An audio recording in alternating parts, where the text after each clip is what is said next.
Good morning and welcome this morning to the first episode of Trading Index Options, another great webcast from Schwab Coaching. My name is Ben Watson. I'm an education coach and senior manager here at Charles Schwab, and I'll be teaching this class today as well as ongoing throughout the next few weeks. And I am joined today out in the chat by my good friend Cameron May, 20-plus year veteran of the financial markets. He is there to help answer your questions specifically about this discussion today.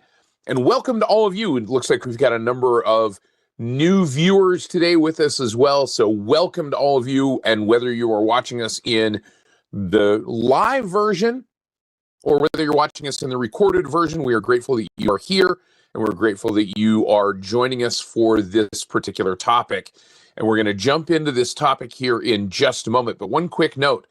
If you're in the chat, make sure that you change that chat up at the top to live chat instead of top chat to make sure that you can see all of the chat messages scrolling through so you don't miss out on any of the conversation. We appreciate you being a part of this conversation. If you're in the recorded version, make sure you leave us a question or a comment in the comment section. We'll respond to that as well. By the way, you can also follow Cameron and myself and all of the education coaches here at Schwab Coaching. You can follow us on X, formerly known as Twitter. I'm at Ben Watson CS.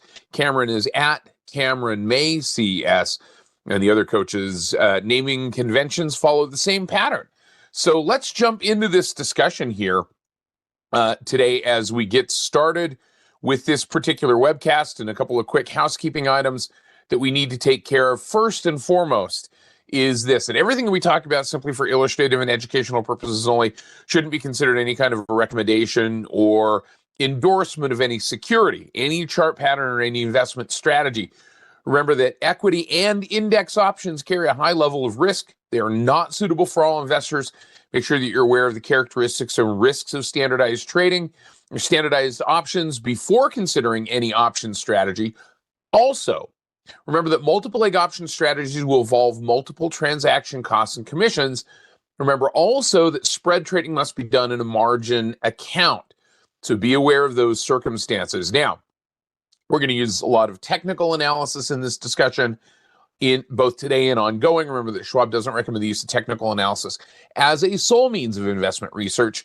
We're going to be in the Thinkorswim desktop software platform, specifically the paper money version of that platform.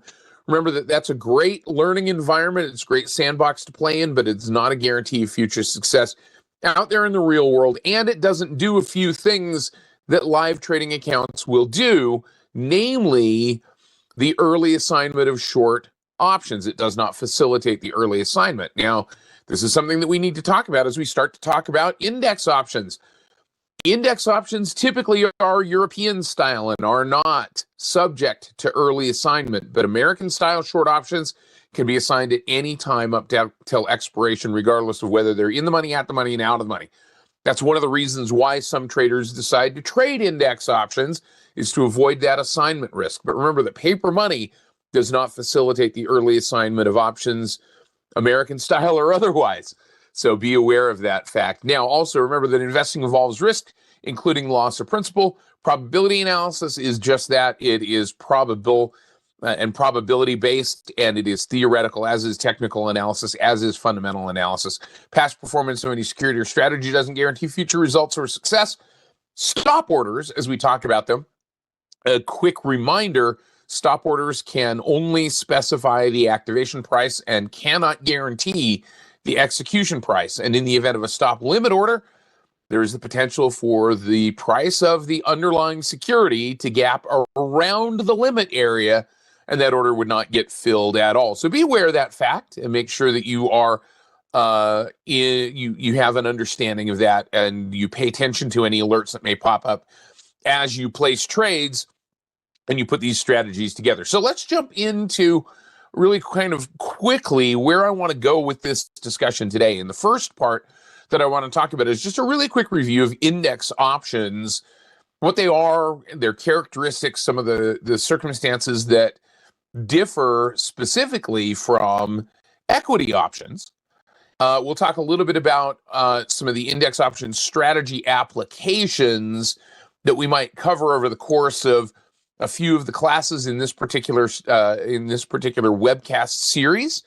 We'll take a look at some examples on the platform, and we'll jump into that particular discussion.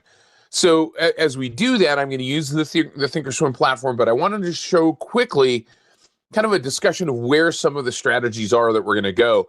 So this will give me an opportunity to kind of level set everyone's understanding of the level of complexity of this particular webcast. This is designed for traders who have an understanding of option mechanics. If you have not traded options before, I would suggest that there are some webcast series that we have, including Getting Started with Options and others, that may be beneficial in helping you to get up to speed on option strategies and option mechanics, option basics. But some of the strategies that we're going to cover in this particular webcast, and this is by no means an exhaustive nor exclusive list. We're going to talk a little bit about vertical spreads. We're going to talk about iron condors. We're going to talk about butterfly spreads. We're going to talk about using index options as a means to hedge positions. And we're going to use index options also as a means to speculate on directional price movement of markets. So all of those strategies are going to be incorporated in this discussion, as well as perhaps more. We may do some ratio spreads and things that may add to the complexity of these. But again, keep in mind, this is going to be a little bit higher level. So I would put this in an intermediate to advanced level when it comes to complexity. Now, not that index options are necessarily any more or less complex than any other option, but there's something that we've got to pay attention to, and we've got to understand their characteristics. Now, as I switch over here to the Thinkorswim desktop software platform, I'm going to do a couple of things. One, I'm going to ask you, if you haven't already, and if you're brand new, you probably haven't done this already, click on that subscribe button down at the bottom of the page. That's going to allow you to connect with and stay connected to our Trader Talks webcast channel here on YouTube. It's a great subscription to add to your list of streaming services, if you will. It's at no cost to you, but it keeps you engaged and connected to this Trader Talks webcast community. So what I want to do really quickly as we kind of roll into this kind of understanding of what index options are is take a look at a couple of indexes and kind of get a sense of what's going on in the market. And we'll use that as a jumping off point for our discussion here about the characteristics of index options, and we'll break those down. So really quickly, and again, welcome to all of you. I notice a number of our usual suspects here in the chat, but lots and lots of new faces. So once again, thank you to all of you for being out here and joining us today. Taking a look at the S&P 500, kind of seeing that index, the SPX index, winding up here in this symmetrical triangle, kind of centered right around that 50-period simple moving average. We're below the 50-period moving average. Yesterday, we moved below that 50-period moving average. We've seen this kind of oscillation up and down. Well, I also have a couple of other technical indicators on here. I have the 200-period simple moving average, and I have the RSI, the relative strength index. And you're absolutely right. Chris has it nailed. This type of move where we get this kind of consolidation at the top of an uptrend, kind of this very narrow symmetrical triangle, sometimes is referred to as a cobra pattern, or at least Pat Mullally and I used to refer to this as a cobra pattern on some of the webcasts that we've taught in the past, where you get this narrowing range of movement in between support and resistance. The idea being that just like a cobra can strike quickly, okay, or any other kind of snake, I suppose, it doesn't have to be a cobra. Cobra sounds cool.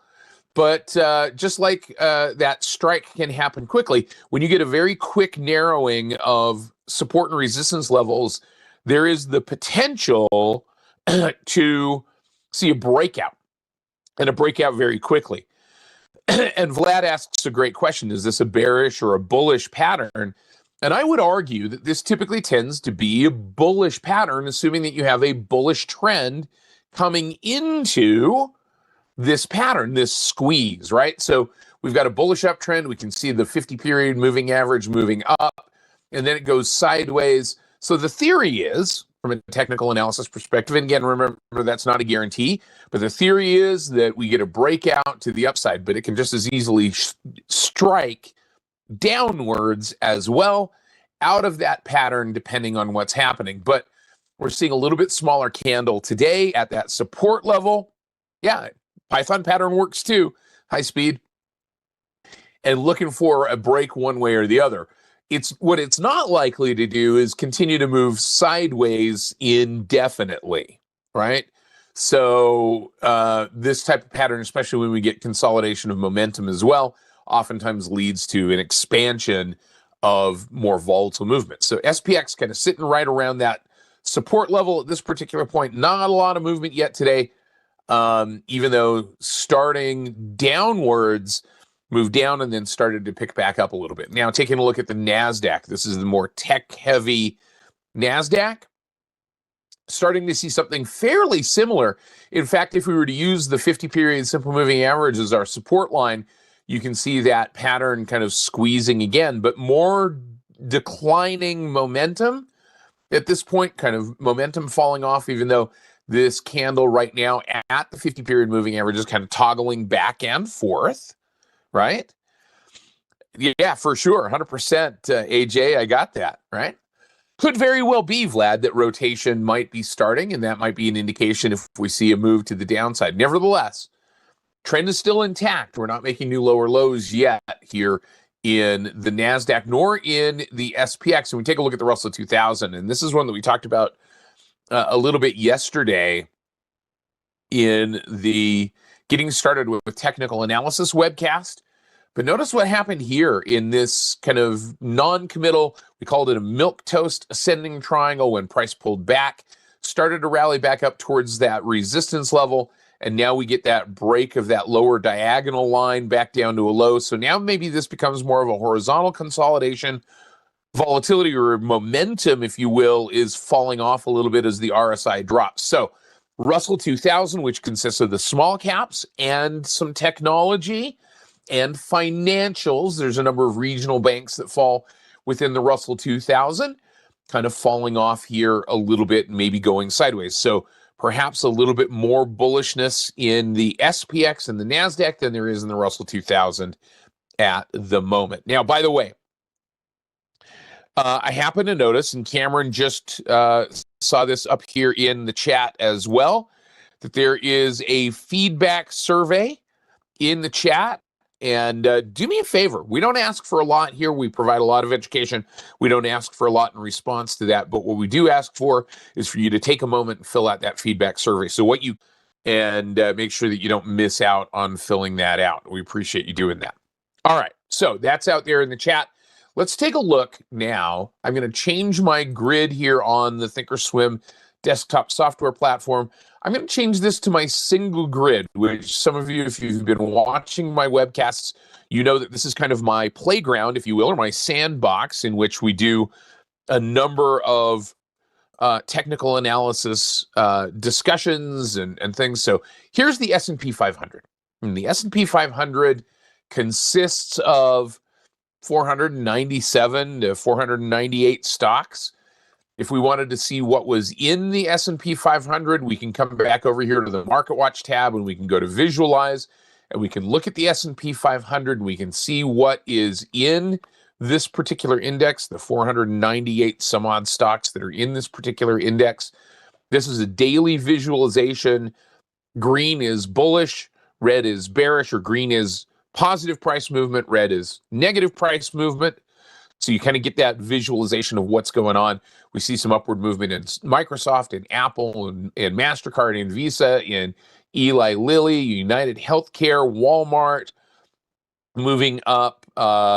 T-Mobile is moving up in the energy space. Chevron, Coca-Cola, Procter & Gamble, Costco moving up a little bit. Boston Scientific and a few others starting to see some upward movement. All of that movement, right? All of that movement, positive and negative, consists then of this particular index. This is what makes up this particular index. So to trade the performance of all 498 of those stocks, we could go out and we could create positions in all of those stocks, right? But that might be a little bit inefficient to do so, right? Plus, each one of those individual stocks is going to have their own earnings announcements that are going to drive individual volatility, right? Okay. This is the thinkorswim desktop software platform. That Visualize tab is under the Market Watch, and then Visualize, and then over on the left-hand side is selected S&P 500, okay? And that's where we're seeing all of this information right here. So now I'm going to go back to the Charts tab, and we're going to take a look at this index. So what do we see going on here with this particular index over the last couple of days? We see that downward movement. Now, here's the thing. This index, as opposed to an individual equity, like one of the individual components of the SPX, or as compared to an exchange-traded fund, which is a tradable security that holds shares of other tradable securities. And again, if you're going to consider trading an ETF, make sure that you understand the risk characteristics and all of the information that's contained in the prospectus for that particular ETF. But if you were going to trade an individual ETF, that ETF has shares and it is a tradable instrument. The SPX, any of these indexes that we talk about, these are not tradable indexes. This simply represents the cash value or of the composition of this particular index, trading the value of those 498 stocks in the S&P 500. So we can't buy and sell the SPX.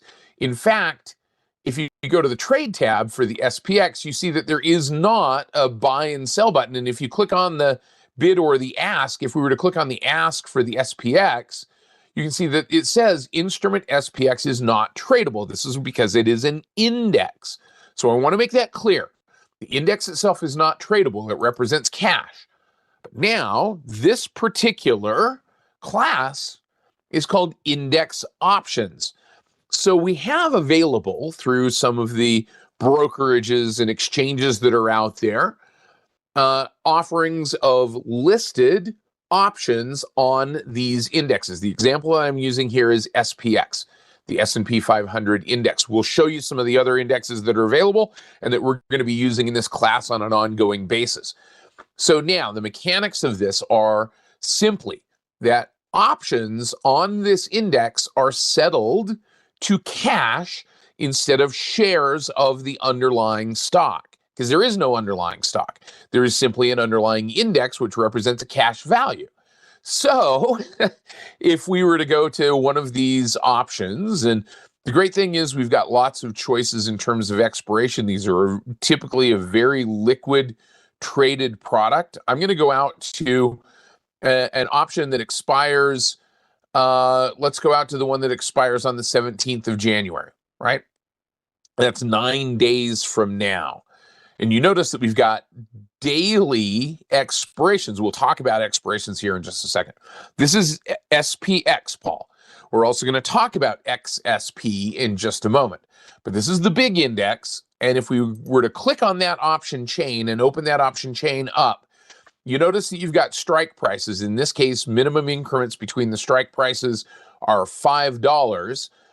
But each one of these contracts settles to cash. Now, it's got an option multiplier of 100, which means that we take that value of the premium times 100 to get the value of the contract. So here's what we're going to do. We're going to go, if we were going to just simply find the at the money strike, the index is currently trading at 59.03. That means our at the money strike is going to be the 59.05. Zero intrinsic value, the 59.05 is our at the money strike at the moment. And if I were to click on the ask price, I'm going to see that my per increment price is $62, right?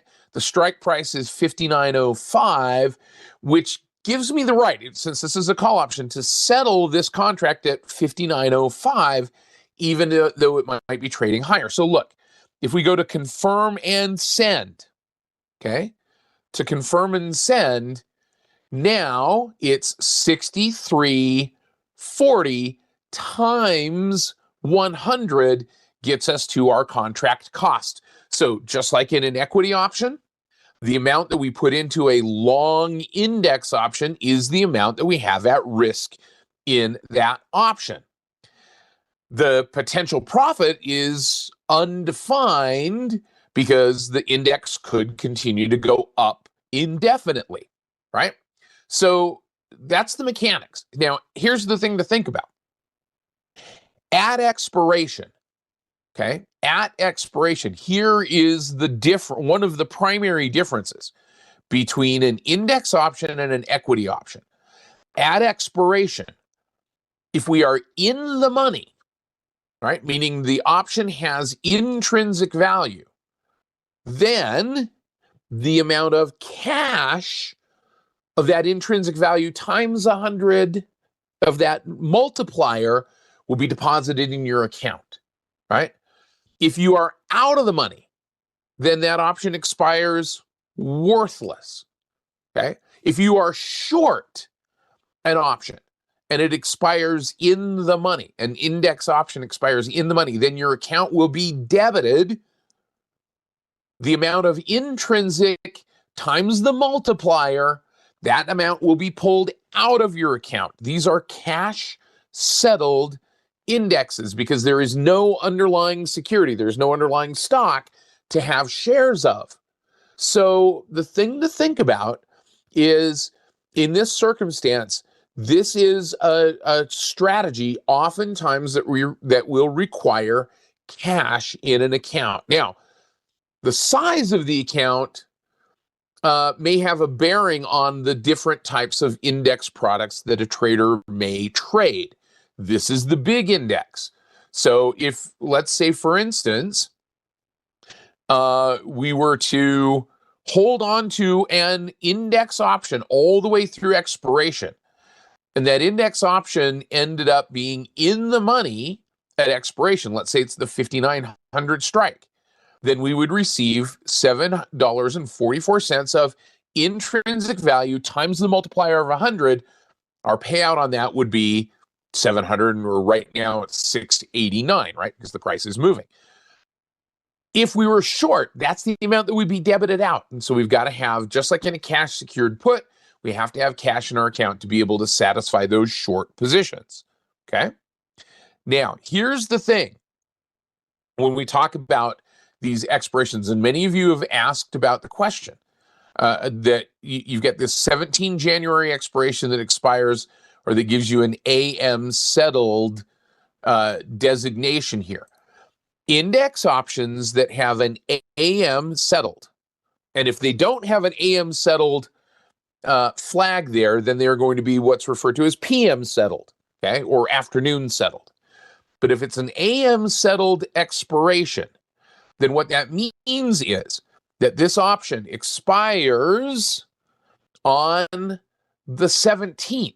But what it also means is that this option stops trading on the market close on the 16th and settles on a print the morning of the 17th.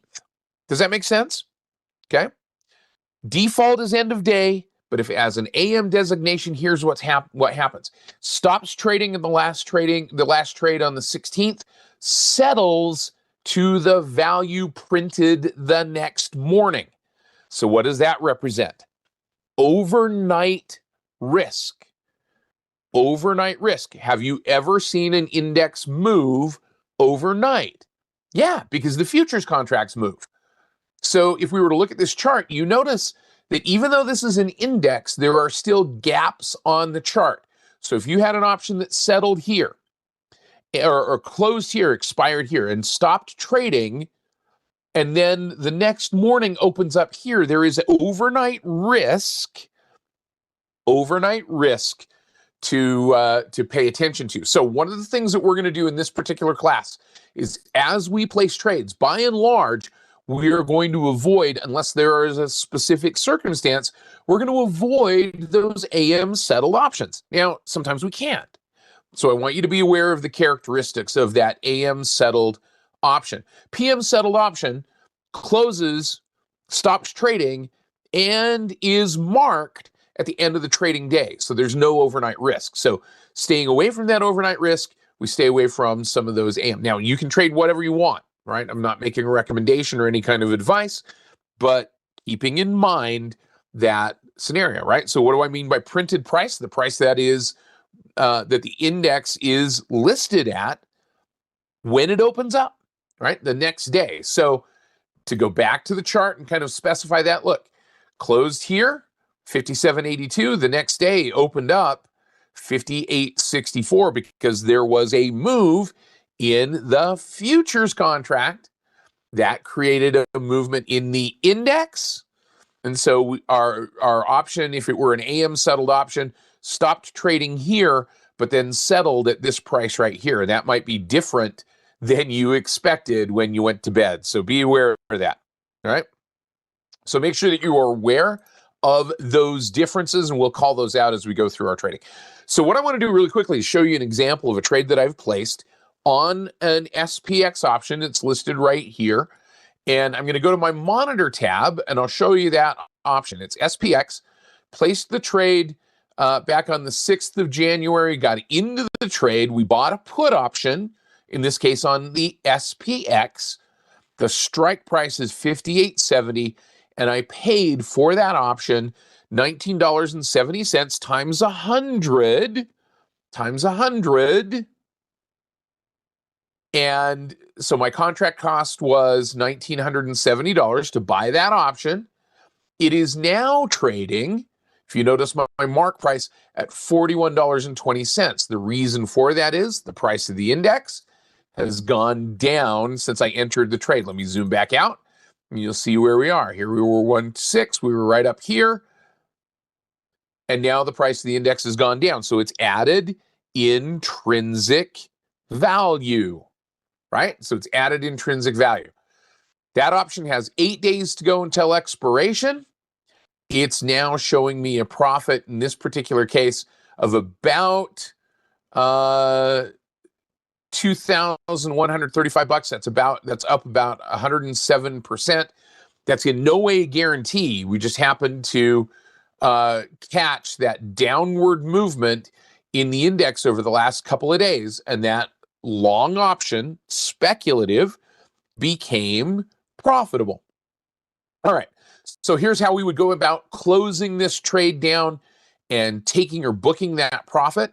So here's the thing. Here's what's going to happen. If we take a look at this option, and I want to come back over here to the trade tab again for just a second, we'll open up this option chain, and we'll look at where that put option is. Here's our intrinsic value, right? Here's our intrinsic value in that option.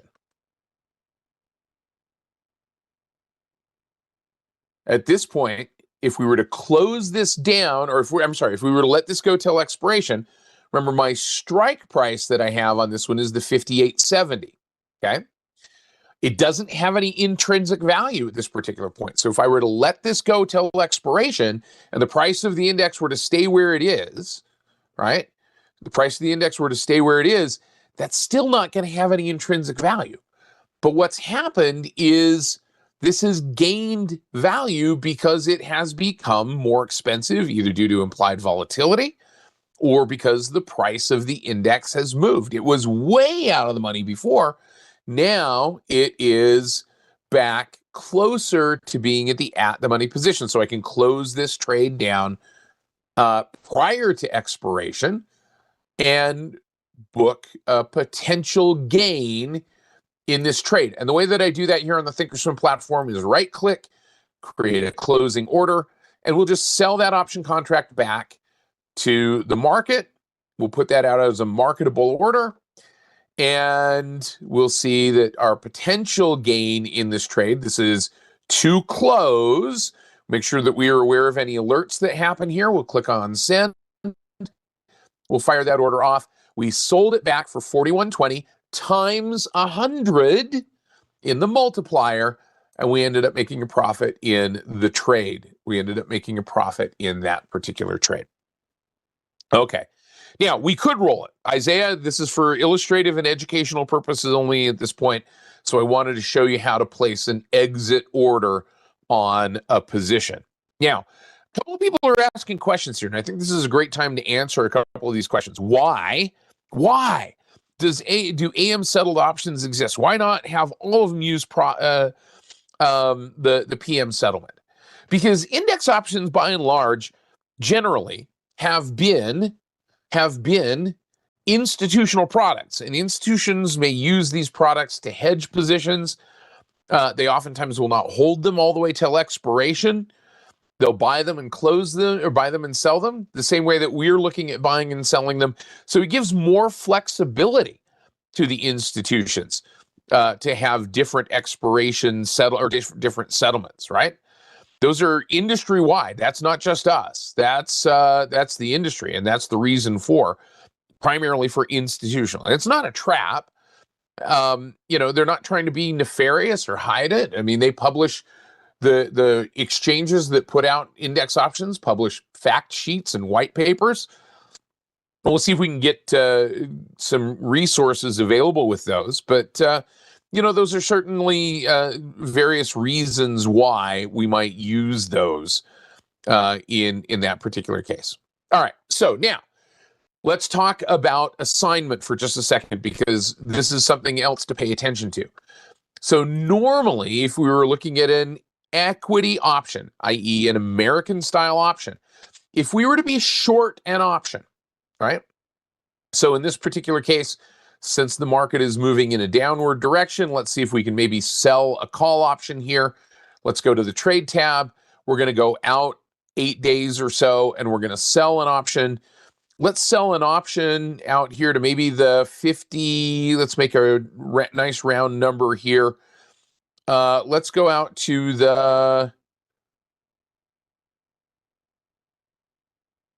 let's go 59.20. And we'll sell that 59.20 call. Now, what that means is our expectation is the price of this index stays at or below 59.20 through expiration. We'll sell that call option. We're going to go to confirm and send. And we're going to put this out here. And normally we wouldn't sell a naked call option even on an index. But here's something to think about. Because this is European style, this short position cannot be exercised, meaning we can't see an assignment notice prior to expiration, which means there is not that early assignment risk. So we have the potential to trade our way out of a short option that maybe is being threatened by the market moving. So I'm going to go ahead and I'm going to click on send. But before I do that, this is the amount that we're bringing in premium. Right? It's the premium, that $50.30 times the multiplier of 100. Now, our max loss is still theoretically zero, or theoretically undefined, because this index could continue to go higher. But the buying power impact, the cost of this, selling a short index option has a pretty significant buying power index effect if we're not offsetting or defining that risk somewhat. So selling a call option is going to have a pretty big impact.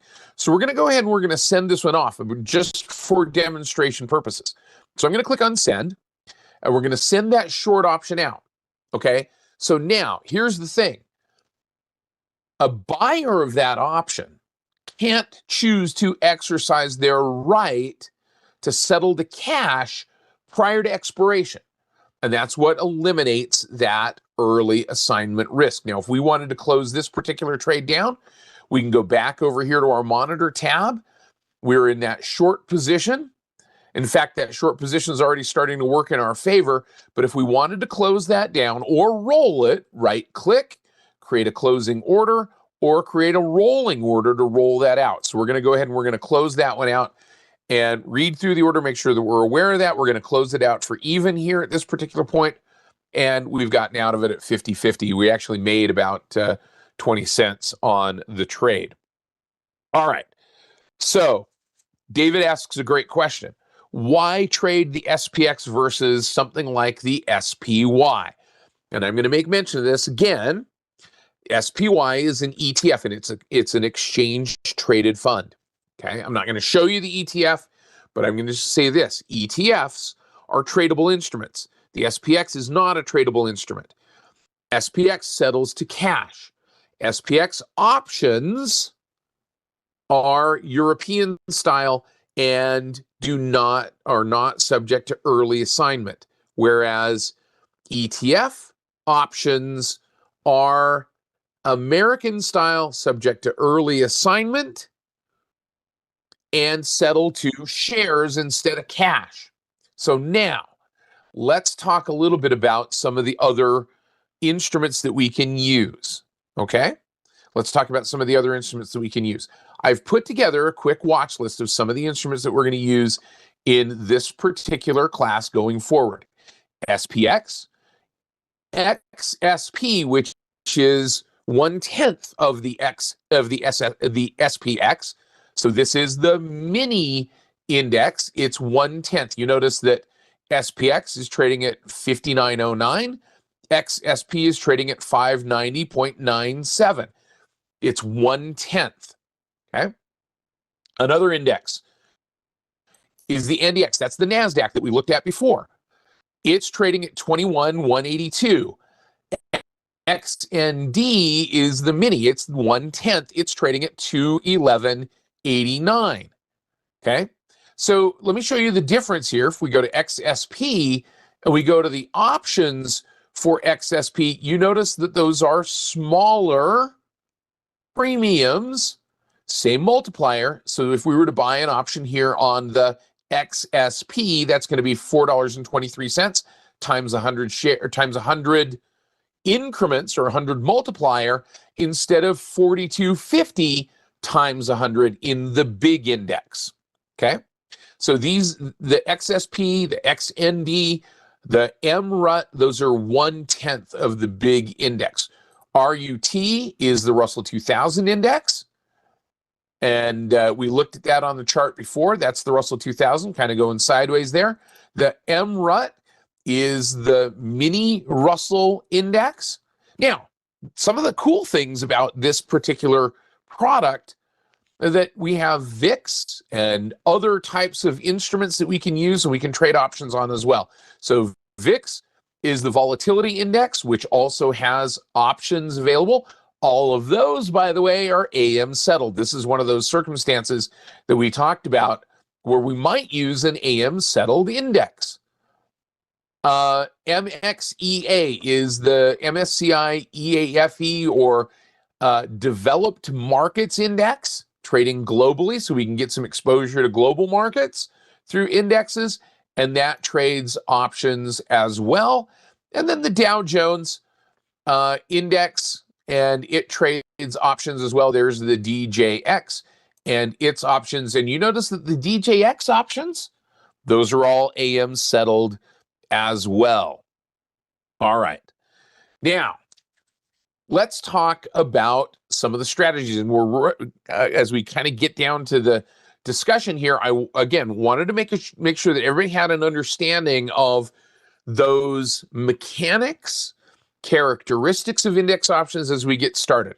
Again, if you are unclear on how option basics work, great opportunity for you to review that discussion.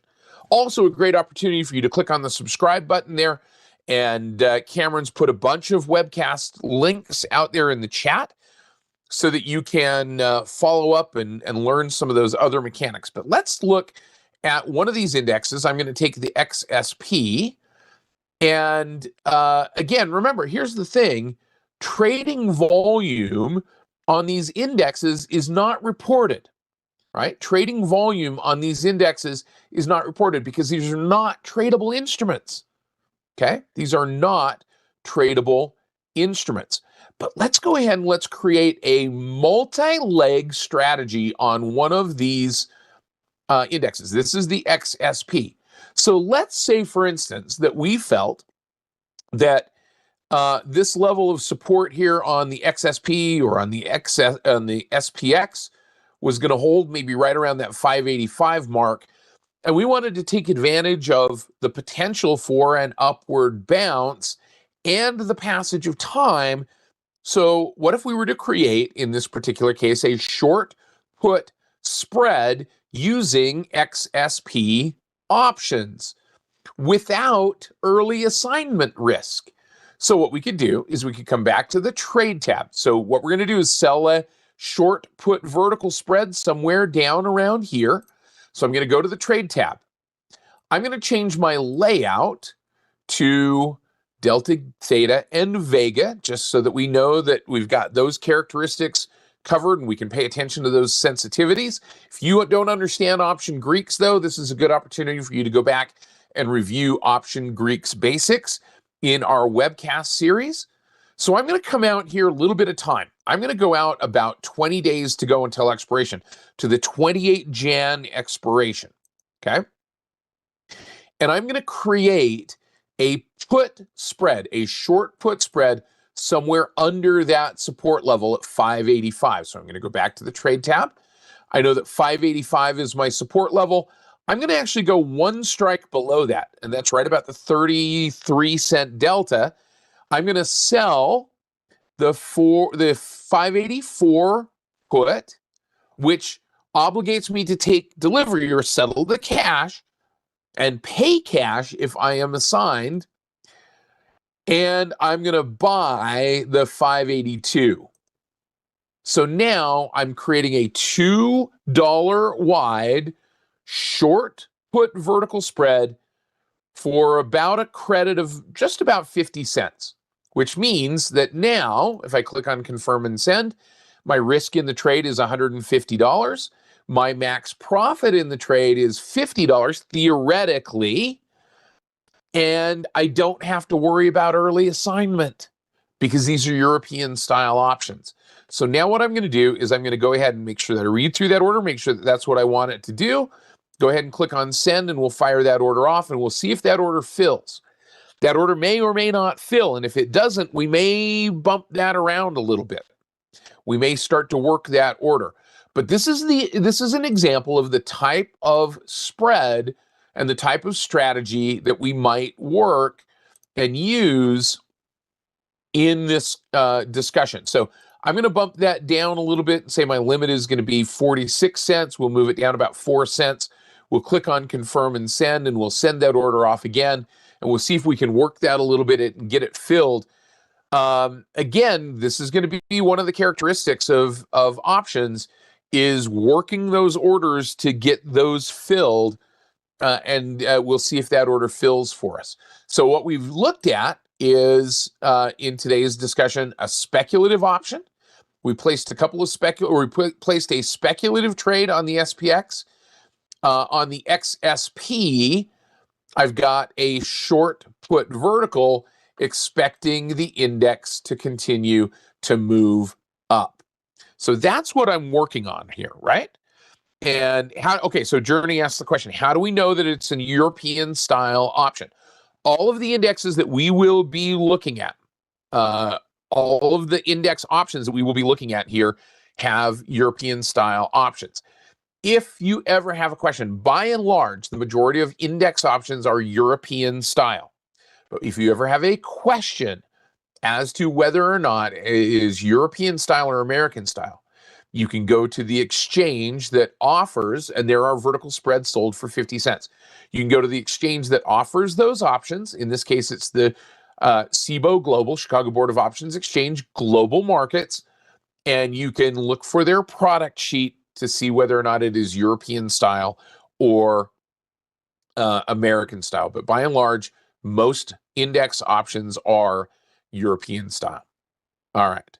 So if this short call or short put vertical is in the money at expiration, those will be automatically closed, and our profit and loss will be either added to or debited from our account in cash. All right. And how would we close the position early if we wanted to? Simply right-click, create a closing order, and we would buy it back. So again, if you have a question about option mechanics, great opportunity to go back and learn and review option basics. but this is a kind of a good start, I think, to our discussion of index options. We're going to be doing this every Wednesday morning. Come and join me as we explore the world of index option strategies. We talk about index options themselves, how they work, a variety of different strategies so that we can take advantage of market movement without that risk of early assignment. Guys, thank you so much for joining me. If you want to learn more, join us over on Schwab Coaching, schwab.com/coaching, and on our webcast page, youtube.com/@Trader Talks Webcasts. Make sure you click on the subscribe button if you've not done so before. And again, my thanks to Cameron May for helping out today. Thanks to all of you for joining me. The time goes so fast. We will see you guys again very soon. In fact, next Wednesday.